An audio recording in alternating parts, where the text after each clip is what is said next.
Nai-stress o pagod na pagod ka na ba?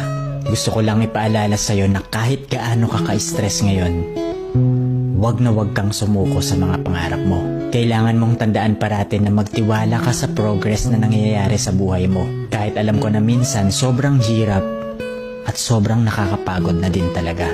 Magtiwala ka sa kakayahan mo. Ang dami mo nang nalagpasan na mga malalaking problema dati. Ngayon ka pa ba susuko? Patuloy ka lang na lumaban.